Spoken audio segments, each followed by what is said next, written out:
My name is Rachel Thompson. I'm 42 years old, and this is the story of how my sister learned the most valuable lesson of her life. Have you ever been looked down on by your own family for the life choices you've made? If so, this story is for you. For 15 years, my sister couldn't stop reminding everyone that I'd wasted my MBA to become a farmer's wife. But at my daughter's wedding, in front of 200 guests, a truth emerged that silenced her forever. Before I continue, please take a moment to like and subscribe, but only if you genuinely enjoy this story. And let me know where you're watching from and what time it is where you are. It all started 3 months before my daughter Emma's wedding. David and I were in our kitchen, going over the guest list one more time when my phone buzzed. Victoria's name flashed on the screen. "Can't wait for the wedding," her text read. "I have a special surprise planned for Emma." My stomach tightened. Victoria's surprises were never just surprises.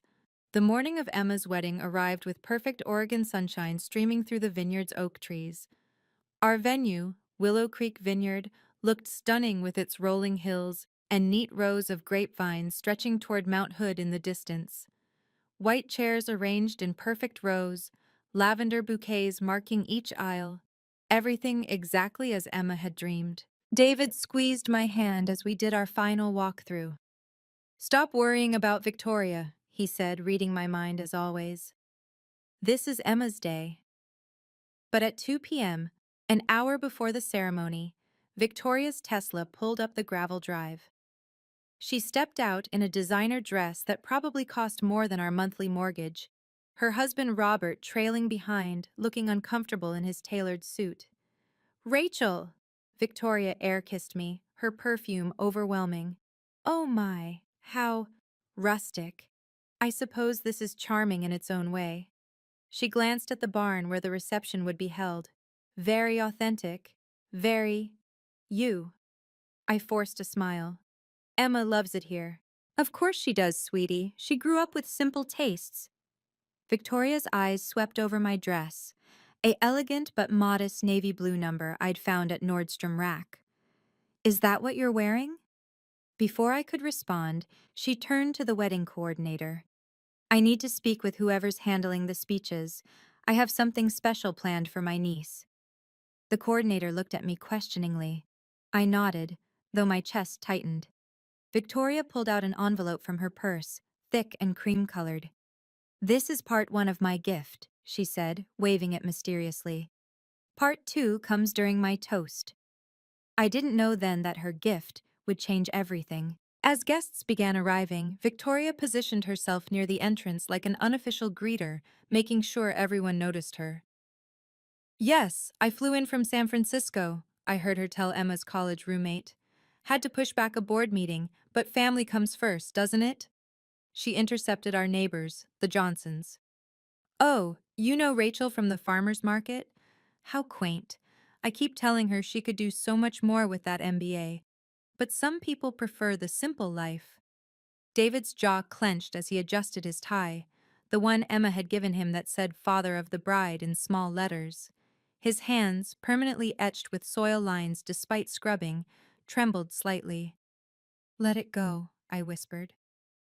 "She's doing it again," he muttered, "making this about her." The MC, a young man named Tyler, approached us looking flustered. "Mrs. Thompson, your sister insists on giving a special toast. She says she's cleared it with you?" I hadn't, but Victoria was already beside us. "Of course it's cleared. I'm the bride's only aunt. I've prepared something inspirational for Emma." She handed Tyler a note card. "Make sure you introduce me properly. Victoria Mitchell, Senior Marketing Director at Technova Industries." Tyler glanced at me. The ceremony would start in 20 minutes. 200 guests were taking their seats. My father, 73 and recovering from hip surgery, was being helped to his chair by my mother. This wasn't the time for a confrontation. "Fine," I said quietly. "But keep it brief, Victoria." She patted my shoulder condescendingly. "Don't worry, sister. I know exactly what needs to be said." The way she emphasized "exactly" made my blood run cold. The ceremony was beautiful. Emma glowed as she walked down the aisle, her white dress catching the afternoon light. Her new husband, Marcus, teared up when she reached the altar. Even Victoria seemed moved, dabbing her eyes with a monogrammed handkerchief. But during the reception, as guests enjoyed their farm-to-table dinner, Tyler tapped the microphone. Ladies and gentlemen, before we hear from the best man and maid of honor, the bride's aunt has requested to share some words. Please welcome Victoria Mitchell, Senior Marketing Director at Technova Industries. Victoria stood, smoothing her dress. The spotlight found her immediately. She'd positioned herself at the head table where everyone could see her. Thank you, Tyler. She smiled, diamond earrings catching the light. You know, watching Emma today reminds me of watching her mother at her wedding 20 years ago. A few guests smiled. This seemed harmless enough. Rachel was so young then, so full of potential. Victoria's voice carried perfectly through the speakers. Fresh out of Northwestern with her MBA, the world at her feet. We all had such high hopes. The temperature in the room seemed to drop. David's hand found mine under the table. Victoria wasn't done. As Victoria continued her speech, my mind flashed back through 15 years of moments just like this. Christmas 2010. An MBA from Northwestern and you're doing bookkeeping for vegetables? She'd laughed, wine glass in hand, while our extended family listened uncomfortably. Thanksgiving 2015. I just closed $1 million campaign, she announced, then turned to me. Rachel, are you still counting carrots? When I explained we'd just landed a contract with Whole Foods, she waved dismissively. How nice. Local grocery stores need suppliers too, I suppose. Emma's high school graduation. Maybe Emma should spend a summer with me in San Francisco, Victoria suggested loudly. Show her there's more to life than dirt and farmers markets. No offense, David, but she needs to see successful people. David never responded to her barbs. His success spoke quietly. The third-generation farm he'd modernized, the sustainable practices he'd pioneered, the employees he treated like family. But Victoria only saw dirt under his fingernails. The worst was when she'd visited, once, 5 years ago. She'd stood in our doorway, refusing to come inside. I'm allergic to all this, she gestured vaguely. The smell, the dust. How do you live like this, Rachel? You had such potential. Her own children, whenever we saw them at family gatherings, would wrinkle their noses when Emma hugged them. Mom says you smell like farm, her daughter had once announced. Victoria hadn't corrected her. Each slight had been small enough to seem petty if I complained, but together they'd worn grooves in my heart. My parents noticed but said nothing. Victoria had always been the golden child, the one who'd made it. Now, standing before 200 guests at my daughter's wedding, Victoria was doing it again. But this time, something felt different. David's calm beside me wasn't resignation, it was anticipation. Patience, he'd always said. Success doesn't need to announce itself. I thought he meant it philosophically. I didn't know he meant it literally. Not until Tyler started checking his phone repeatedly, glancing toward the entrance with increasing frequency. Something was about to happen. Victoria's speech continued, each word carefully chosen to wound while maintaining plausible deniability. When Rachel told me she was marrying a farmer, Victoria paused for effect. I thought it was a phase. You know, some women go through that back-to-nature thing. Several guests shifted uncomfortably. But 20 years later, here she is, still, persevering. The first sign of her contempt was always the refusal to visit. In 15 years, Victoria had come to our farm exactly once. She'd lasted 10 minutes before claiming allergies and waiting in her car.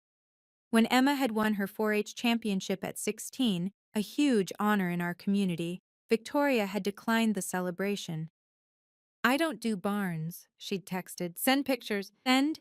But it wasn't just the absence, it was the active dismissal. When Emma had posted about her acceptance to UC Davis's agricultural business program, Victoria had commented publicly, "Well, I suppose someone has to do it. Thank goodness my kids aim higher." The second sign was how she'd poisoned her children against us. Last Christmas, Her son had refused to eat our contribution to dinner, organic roasted vegetables from our farm. Mom says we don't know what's really in organic food, he'd announced. She says it's just marketing for people who can't afford real quality. Her daughter had been worse. At our father's 70th birthday, she'd loudly asked Emma, "Don't you want to do something important with your life? My mom says your mom wasted her education.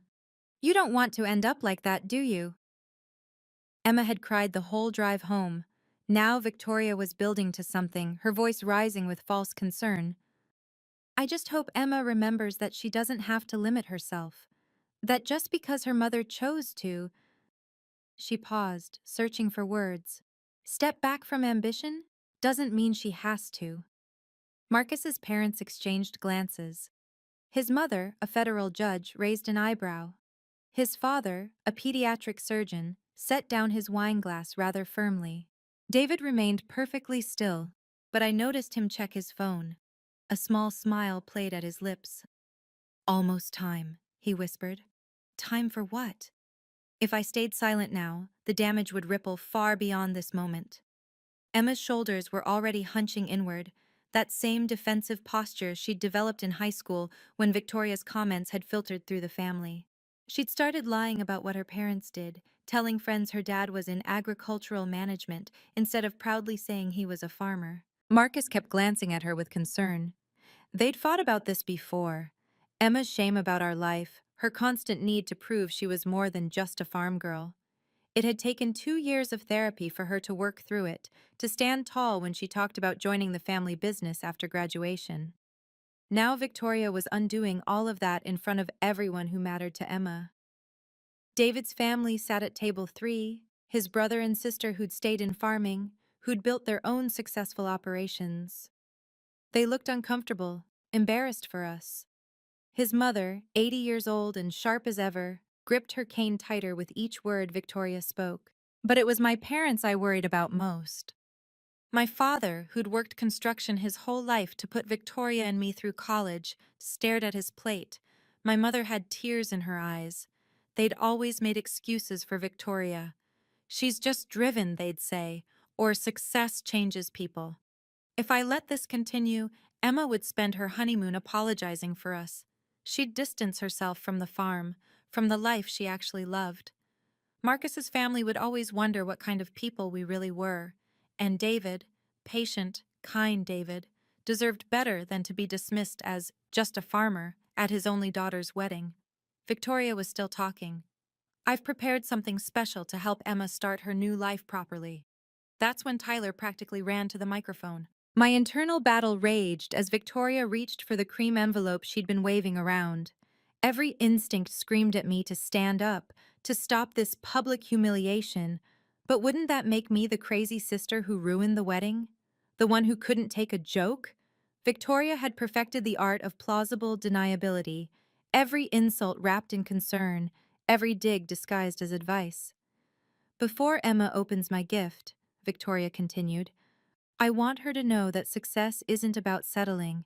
It's about reaching higher than your circumstances." Your circumstances. As if our life was something to overcome. I thought about the MBA diploma hidden in my home office drawer, the one I'd never hung because Victoria had made me ashamed of what I'd done with it. The job offers I'd turned down to build something meaningful with David. The sustainable agriculture conferences where I spoke about financial planning for small farms, never mentioning them to family because Victoria would mock them. For 20 years, I'd chosen dignity over confrontation. But dignity without boundaries was just doormat behavior dressed up in nice clothes. Emma's best friend was recording the speeches. This would live forever on social media unless I acted. But how could I stop it without becoming the villain? David squeezed my hand 3 times, our old signal for trust me. Tyler was now at Victoria's elbow trying to get her attention. "Ms. Mitchell, I'm sorry, but we need to pause." "In a moment," Victoria dismissed him. "This is important. Emma, sweetie, your mother chose love over success. That's sweet. But you don't have to make the same sacrifice." The word sacrifice hung in the air like a slap. Then Tyler grabbed the microphone. Victoria wrestled the microphone back from Tyler with a laugh that didn't reach her eyes. Just one more minute, young man. This is family business. She turned back to the crowd, her smile sharp as glass. Where was I? Oh, yes, Emma's future. She held up the envelope. Inside this is a check, but more importantly, a letter of introduction to my CEO. Because unlike some people, I believe in opening doors, not closing them. The emphasis on some people while looking directly at me wasn't subtle. You see, Victoria continued, her voice syrupy sweet, not everyone needs to peak at 22 with an MBA they'll never properly use. Emma, darling, you're young. You don't have to follow in your mother's footsteps. You don't have to settle for…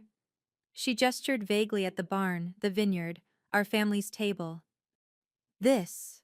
Marcus's mother audibly gasped. Several phones came out, people were recording. I mean, it's admirable, really. Victoria's tone suggested it was anything but. Rachel found a simple man with simple dreams and decided that was enough. But Emma, you were raised to want more, weren't you? Even if your environment didn't always encourage it. David's brother started to stand, but his wife pulled him down. When I see David, Victoria continued, now fully performing, I see an honest, hard-working man, salt of the earth, as they say, the kind of person who keeps America fed. Important work, truly. Someone has to do it. The condescension dripped like honey from a knife. But Emma, sweetie, you have options, real options.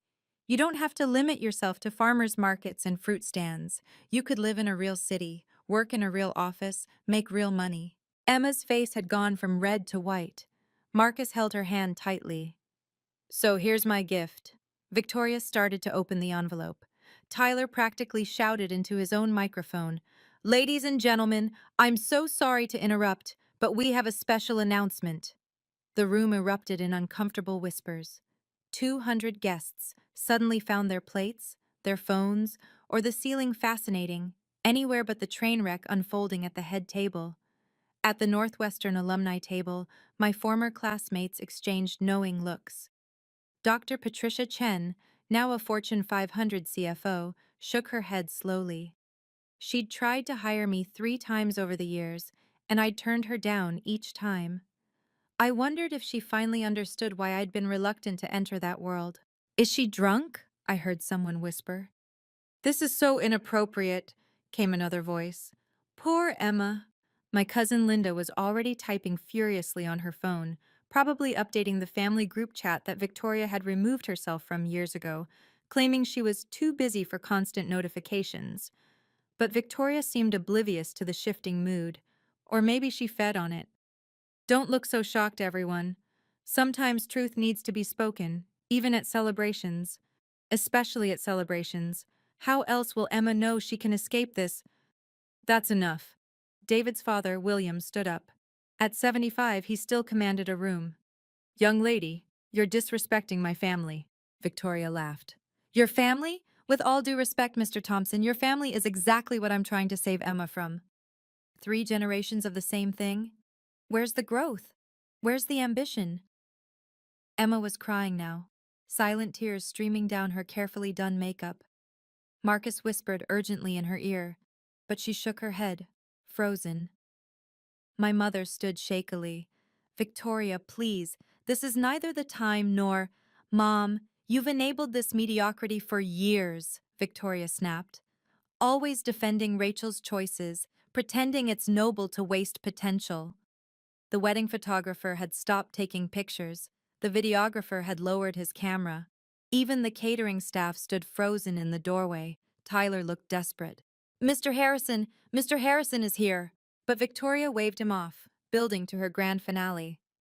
So, Emma, before you open my gift, promise me, promise us all, that you won't settle for one of the most successful agricultural operations in the Pacific Northwest? The voice boomed from the entrance. If you've ever been in a situation where someone you love has publicly humiliated you, you know the feeling of wanting the ground to swallow you whole. But sometimes, the universe has other plans. I want to know, have you ever had a moment where the truth shut down a bully? Drop a comment below and share your story. And if this story is resonating with you, please hit that like button and subscribe. It really helps other people find these stories who might need to hear them. Now, let me tell you what happened next, because this is where everything changed. 15 minutes before Victoria's speech, I'd noticed Tyler frantically checking his iPad, whispering with the catering manager. "The Ritz-Carlton group is running late," I'd overheard. "Mr. Harrison's flight was delayed." I hadn't thought much of it. We had several vendors attending: the florist, the photographer's assistant, the wine supplier from the vineyard. David handled those relationships. I managed the books. But now Tyler was practically bouncing on his feet, gesturing wildly toward the entrance. "Mr. Harrison, perfect timing. Ladies and gentlemen, please welcome Mr. James Harrison, Vice President of Procurement for the Ritz-Carlton Hotel Group." Victoria's hand froze mid-gesture, the envelope still unopened. "The Ritz-Carlton?" she said into the microphone, then seemed to realize she was still amplified. "What does that have to do with—" A distinguished man in his 60s walked in, followed by two younger executives. Despite their travel-rumpled suits, they commanded immediate attention.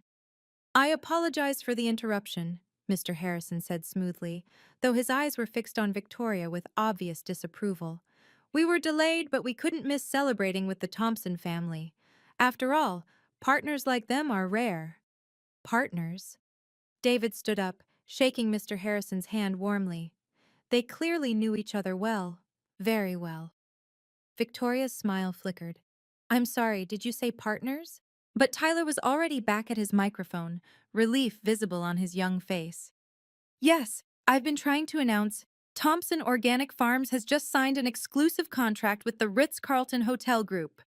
The room went completely silent. My cousin Linda's phone slipped from her hand, clattering on the floor. Victoria's envelope fluttered to the ground, forgotten. And David, quiet, humble David, picked up his wineglass with soil-stained hands and smiled. I'd missed the signs all week, too focused on Victoria's impending drama to notice David's quiet confidence. The way he'd smiled when Victoria's RSVP came in. "Let her come," he'd said simply.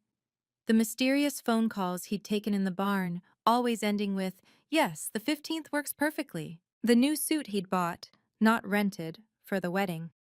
"Emma deserves the best," he'd explained, but there'd been something else in his eyes. Even this morning, when I'd fretted about Victoria's surprise, he'd pulled me close and whispered, "Sometimes the best response is success they can't ignore." Now, as Mr. Harrison shook hands with David, I saw my husband differently. This wasn't the fumbling farmer Victoria painted him as. This was a businessman who'd quietly built an empire while she was busy mocking him. His phone buzzed on the table. He showed me the screen. A text from his lawyer. "Contract fully executed. Congratulations on the 2.5 M annual deal. Press release goes out Monday. 2.5 million. Annual." I looked at Victoria, still standing with the microphone hanging limply in her hand. Her company, despite all her boasting, had never landed a contract that size. I knew because she would have made sure everyone knew. "Should we tell them?" David whispered to me. "Tell them what?" He smiled, that rare, full smile that made me fall in love with him 22 years ago. "Everything." Mr. Harrison had reached the microphone. "May I?" he asked Victoria politely. She stepped aside, her face a mask of confusion and growing dread. "Ladies and gentlemen," Mr. Harrison began, "I'm here to celebrate not just Emma's wedding, but a partnership that represents everything we value at Ritz-Carlton. Authenticity, quality, and genuine excellence." Victoria sank into her chair. Before Mr. Harrison could continue, Victoria found her voice. Perhaps it was desperation or just an inability to cede the spotlight, but she stood back up, grabbing Tyler's microphone. "This is lovely, really, but I was in the middle of giving my niece important life advice." Her voice had taken on a sharp edge.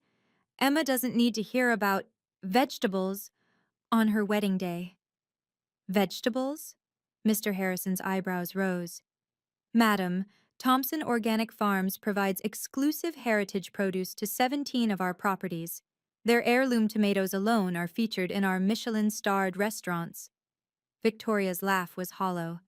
I'm sure that's nice, but Emma has real potential. She doesn't need to waste her life playing in dirt like her father? David's voice cut through the room. He rarely spoke at gatherings, and never to confront. Everyone turned. He stood slowly, his weathered hands flat on the table. The dirt you're so disgusted by, Victoria? It's made us millions. The farm you won't visit? It employs 43 people year-round. The life you think Emma should escape? It's putting her through college debt-free and funded this entire wedding without touching her trust fund. Trust fund? Victoria's face went white.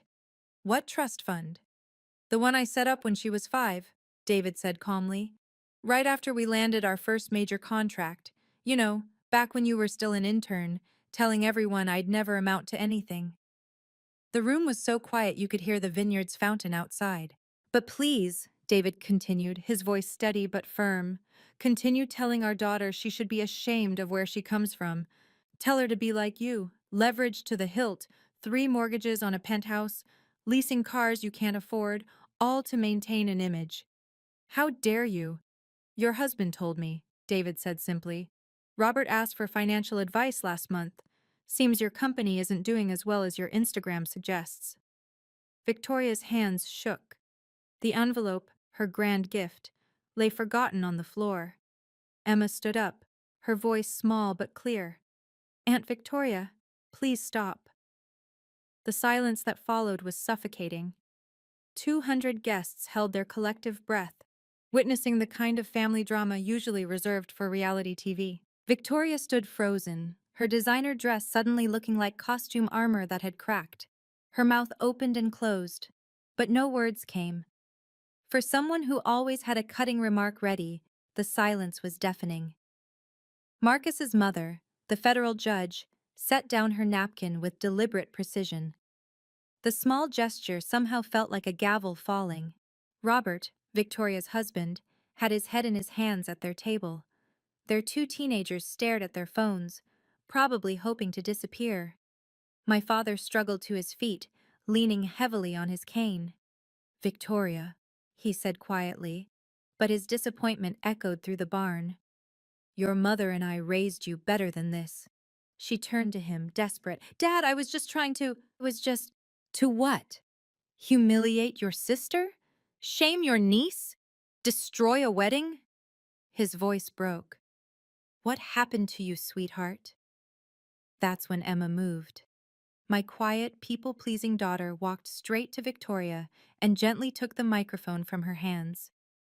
Aunt Victoria, Emma said, her voice stronger now. I'm not ashamed of where I come from. I'm joining the family business because I want to, not because I have to. I have a trust fund that could pay for any life I choose, but I choose this one. She turned to address the room. I choose to work with my hands. I choose to feed people. I choose to build something real, not just a LinkedIn profile.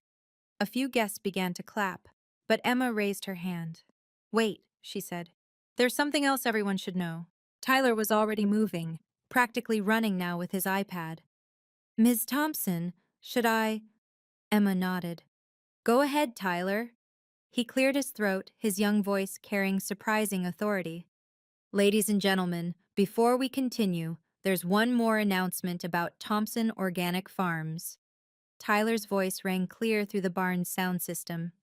Ladies and gentlemen, it's my honor to announce that this wedding's entire organic menu, every vegetable, every herb, every edible flower, has been provided by Thompson Organic Farms, the exclusive agricultural partner for the Ritz-Carlton Hotel Group's Pacific Northwest properties. He paused, letting that sink in. The heirloom tomatoes in your salad? They're served at 3 Michelin-star restaurants. The microgreens? Flown weekly to properties in San Francisco, Seattle, and Vancouver. The heritage carrots you just enjoyed? They have a 6-month waiting list. Mr. Harrison stepped forward, his presence commanding. If I may add, he said, taking Tyler's microphone with practiced ease, Thompson Organic Farms isn't just a supplier. They're pioneers. David Thompson's sustainable farming methods are being studied by agricultural universities across the country. His soil restoration program has won 3 environmental awards, and his wife Rachel's innovative financial planning model for small farms. It's now taught at Northwestern's business school. Northwestern, my alma mater, the one Victoria said I'd wasted. In fact, Mr. Harrison continued, looking directly at Victoria, we just signed a $2.5 million annual contract with Thompson Farms. That's our largest agricultural partnership in the company's history. We don't partner with simple farmers, Ms. Mitchell. We partner with visionaries. The room erupted. Applause started at Marcus's family table and spread like wildfire. Someone whistled. My former MBA classmate stood up, clapping. Dr. Patricia Chen raised her wineglass to me and mouthed, now I understand. David's family, those simple farmers Victoria had dismissed, smiled quietly. They'd known all along.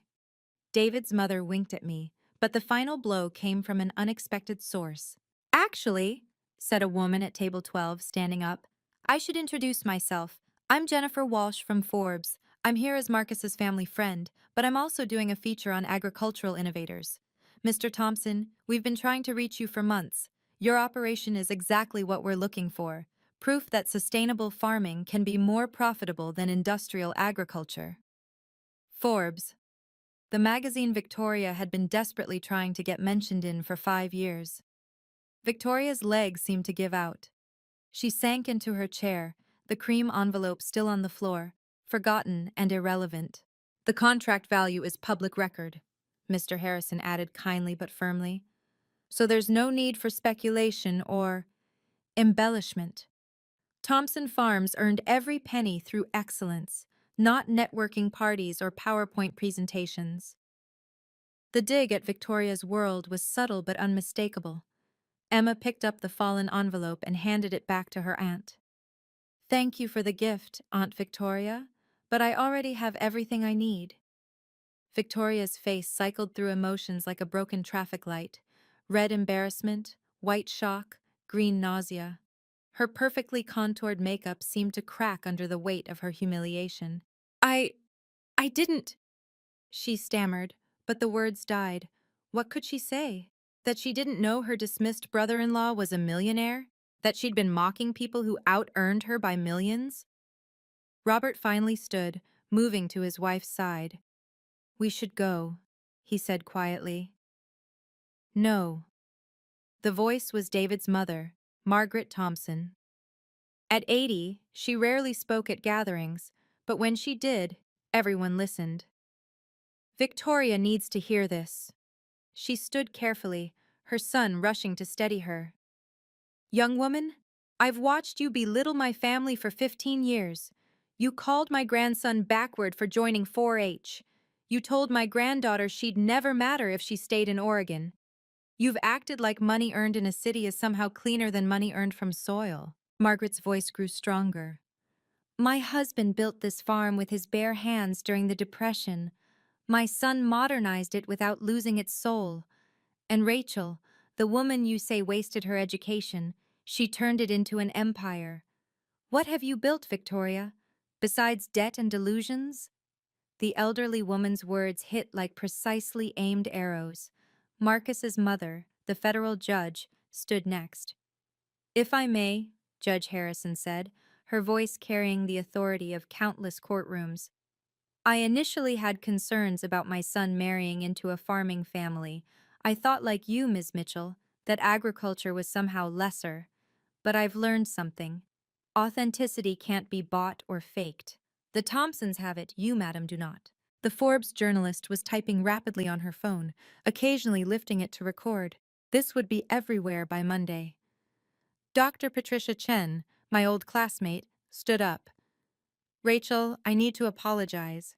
I tried to recruit you 3 times, thinking I was saving you from a dead-end life. I see now you are building something I never could, a legacy that feeds people, employs communities, and sustains the land.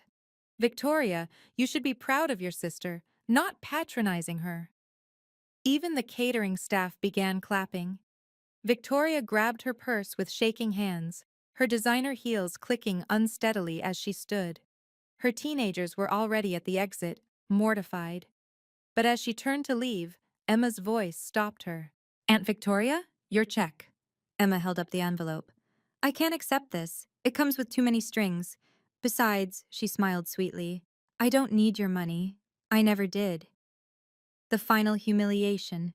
Rejected charity from the niece she'd tried to save. Victoria fled, her husband and children trailing behind. The sound of her Tesla peeling out of the gravel parking lot was audible even inside the barn. That moment, watching Victoria realize she'd been the fool all along, was something I'll never forget. But the story doesn't end there. If you've ever had someone underestimate you only to later discover your true worth, type karma in the comments below. I'd love to hear your story of quiet success. And if you're finding value in this story, please remember to like and share it with someone who needs to hear that success doesn't always look like a corner office or a designer suit. Now, let me tell you what happened 2 weeks later, because that's when Victoria's carefully constructed world came crashing down. After Victoria's dramatic exit, the barn fell silent. 200 guests waited to see how we'd handle this disaster.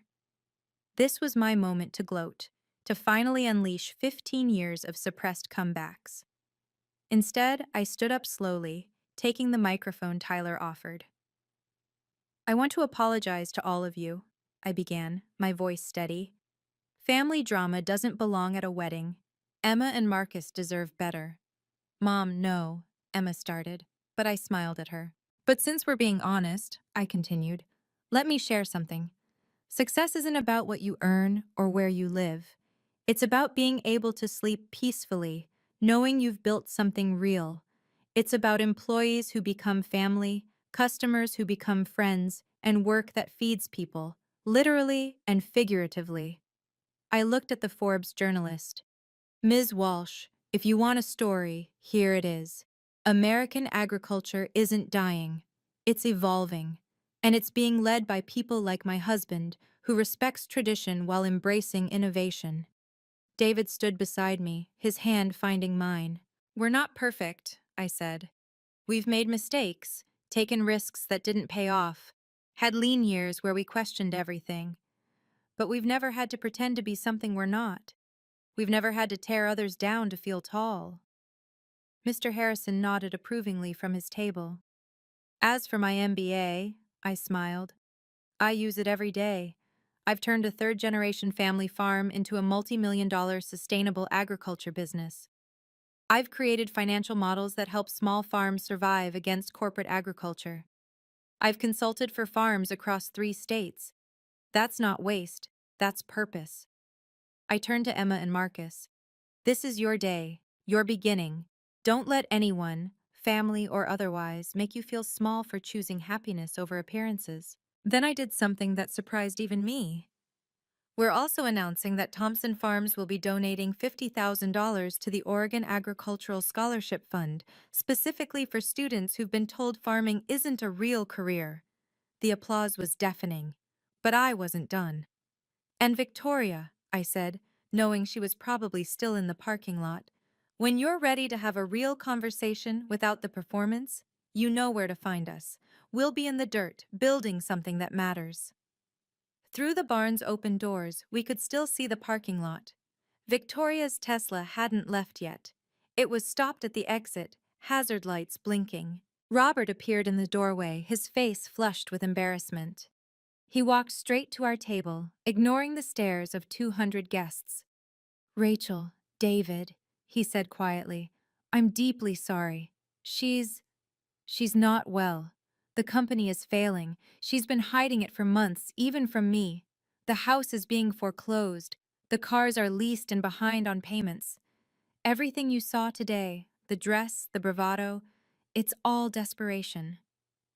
I felt no satisfaction hearing this, only sadness. She's been taking anxiety medication, Robert continued. Drinking too much. The pressure to maintain the image, it's destroying her.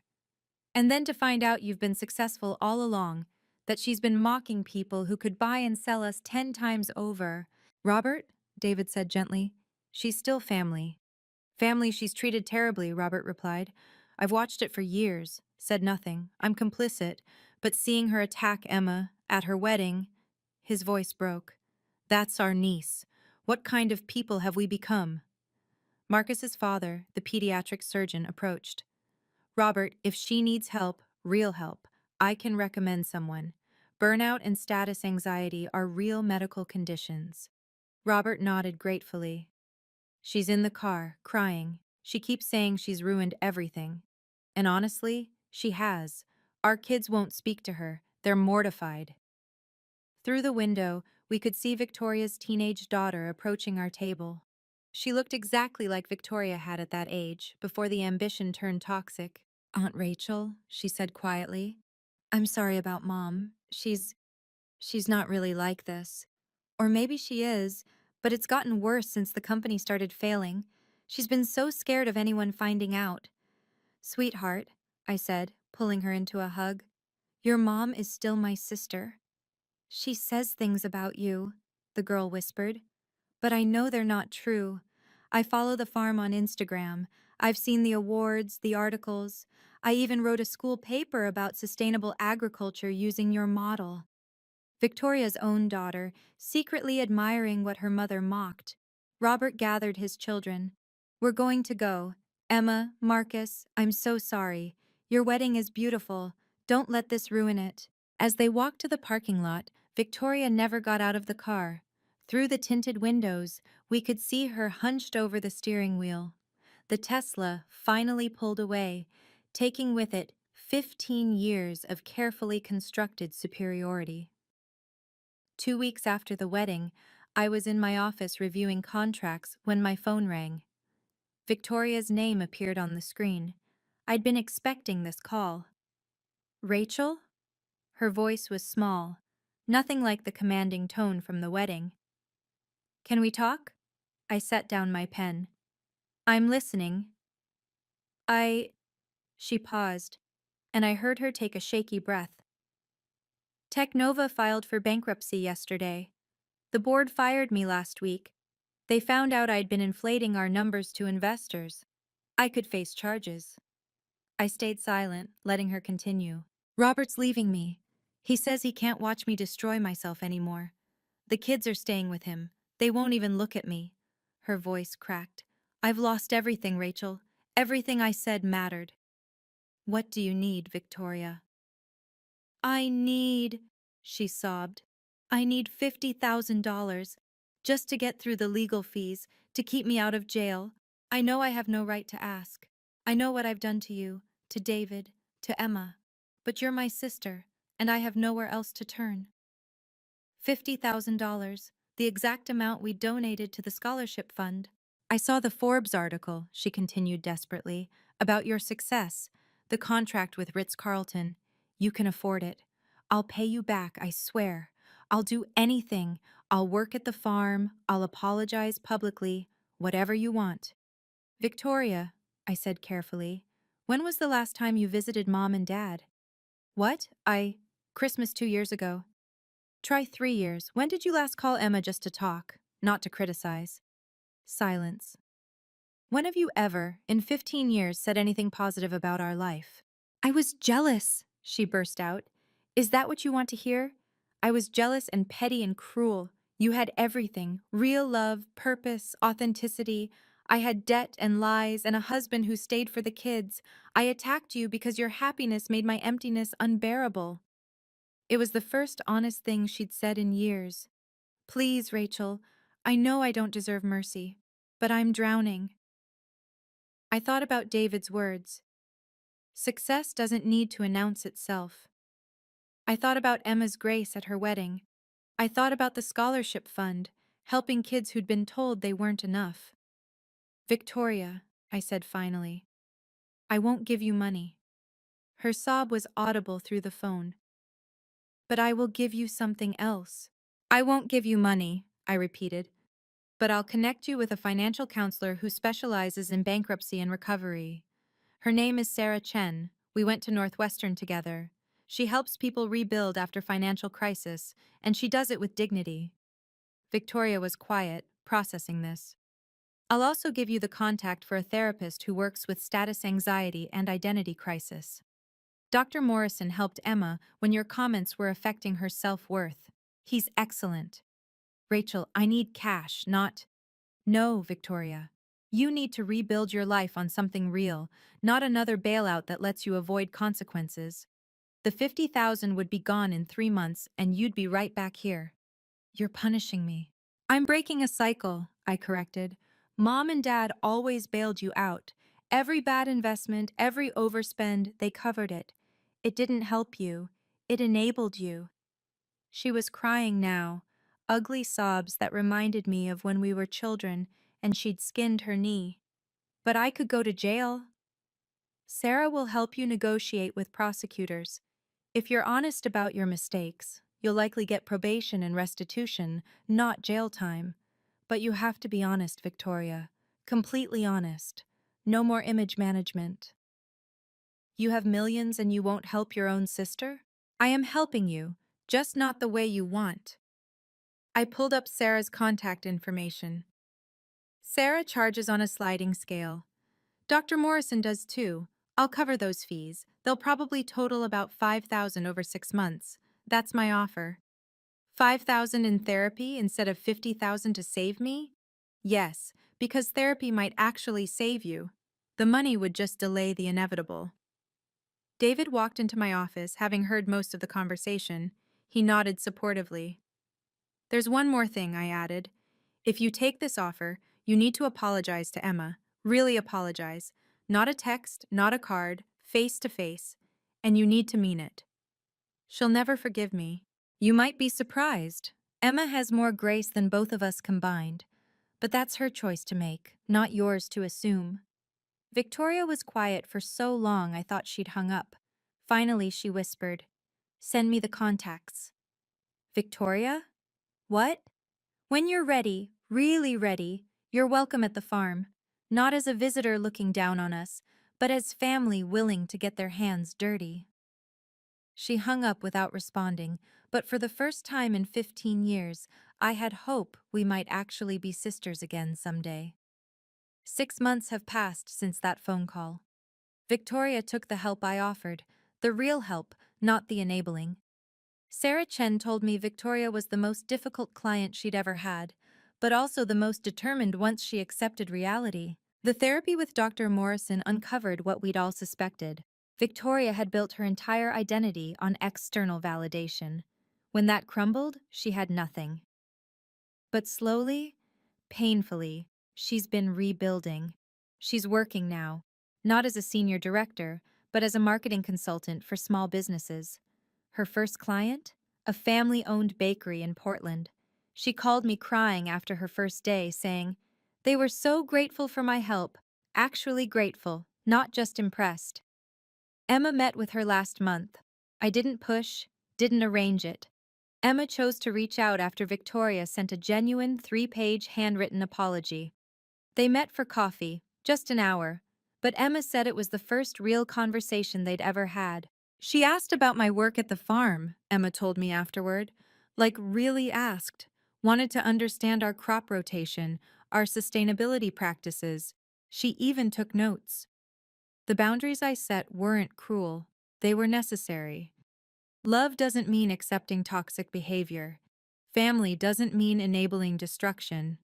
Sometimes the kindest thing you can do is refuse to participate in someone's self-destruction. David and I have expanded the scholarship fund.